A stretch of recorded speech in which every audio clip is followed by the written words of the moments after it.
of Taiwan. I'm Ethan Liu with 10 minutes of news from here in Taiwan and around the world. We begin today with the latest on joint search and rescue missions taking place off the Chinese coast.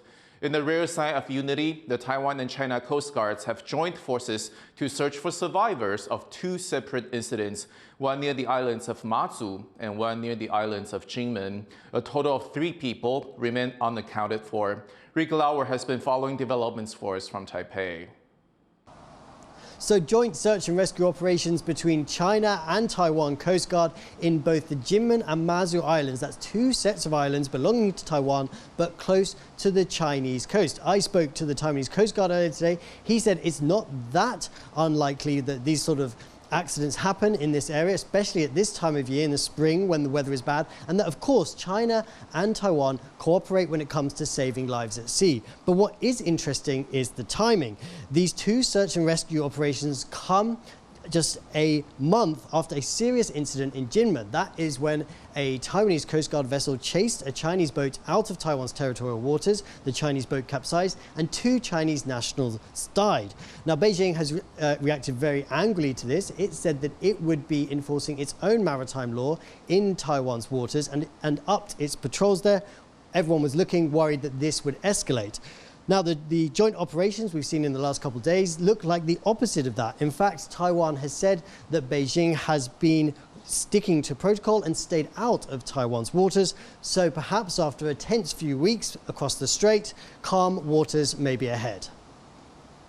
Since Rick's report, the Fujian Coast Guard has deployed a fleet of ships to increase patrols in waters around Xiamen, with China's Taiwan Affairs Office saying Taiwan's ruling DPP has shown no remorse over the death of 2 Chinese fishers last month.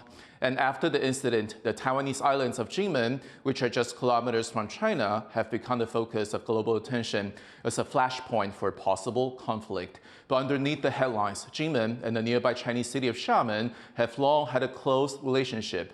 Edmund reports on the Taiwanese and Chinese trying to make their lives across the strait despite the threat of war.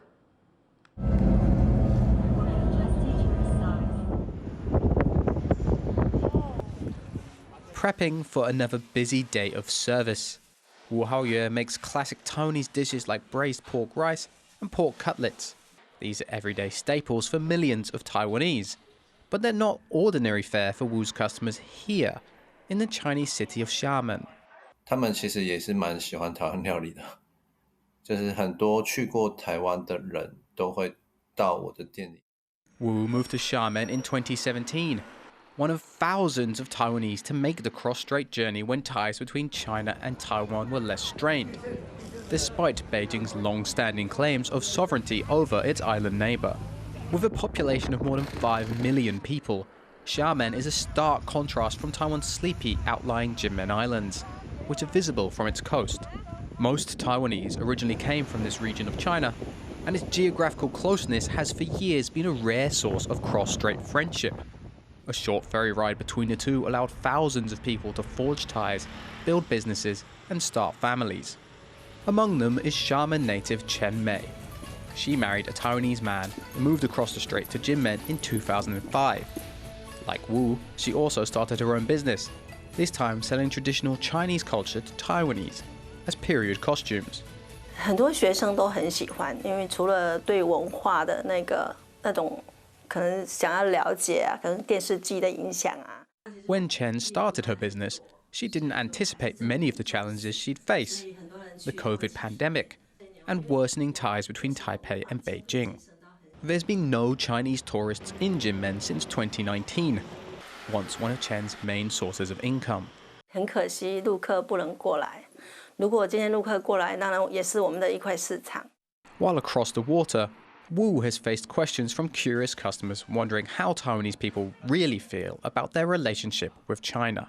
他如果发现你是台湾人，就会聊有关政治的，所以这个其实我比较少聊这些啦，就是会稍微避开这个话题这样。But politics is hard to avoid here, where despite the similarities, the differences between China and Taiwan are so clear. Relations reached a fresh low here after a recent clash involving Taiwan's Coast Guard left 2 Chinese fishers dead. But just weeks later, both sides worked together to rescue the crew of another capsized vessel. For people here, it's part of the ebb and flow of life on the front line between the two sides, and they remain hopeful that in the end, Beijing and Taipei can follow their choice for peaceful coexistence. Karma Xu, Simonetta Ho, and Ed Moon in Kinmen for TaiwanPlus. U.S. officials say they knew about Nauru's decision to switch recognition from Taiwan to China ahead of time, but were unable to stop it.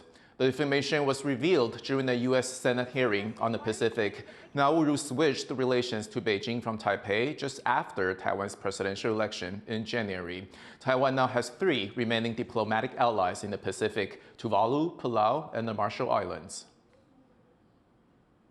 The Marshall Islands Embassy in Taiwan is commemorating their country's victims of American nuclear weapons testing. As Wesley Lewis reports, it's bringing awareness to the dangers of nuclear weapons and strengthening ties between Taiwan and the Marshall Islands.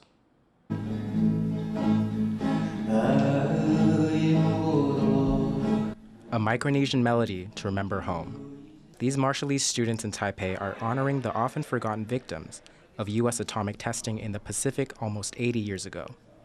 Still dealing with the consequences, the Marshall Islands want to raise awareness of the dangers posed by nuclear energy.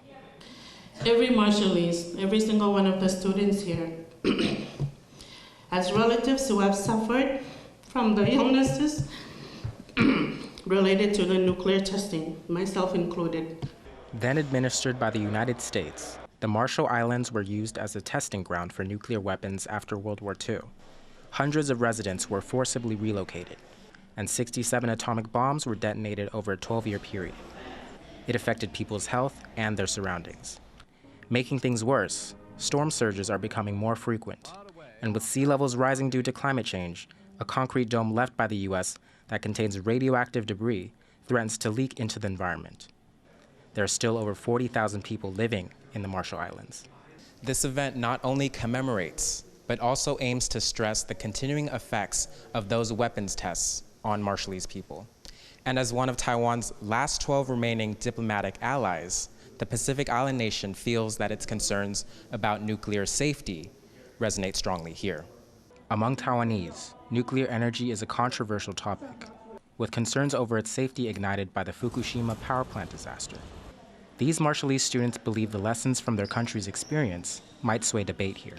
Not many people know the history, and I think it's very important to know what has happened before so we don't make the same mistakes now. It's important for us to share this history, whether it would be with our community or communities abroad. Every year, no matter how far from home they might be, the people of the Marshalls mark how their islands were damaged by atomic testing. By continuing to tell their story, they hope to see an end to the world's nuclearization. Eason Chen and Wesley Lewis for TaiwanPlus. Firefighters have put out a fire that gutted a Hualien cement plant. It's believed construction work may have ignited wood shavings and crushed plastic used as fuel. The fire burned through 900 square meters and took an hour to put out. No one was injured in the blaze. New research shows that the risk of lung cancer is more closely linked to genetics than smoking habits. Doctors from the Taipei hospital found that immediate family members of someone with lung cancer, like a parent, child, or sibling, are at particularly high risk. Lung cancer is one of the most common cancers in Taiwan. Doctors are encouraging people to get regular lung screenings, as early detection improves chances of survival.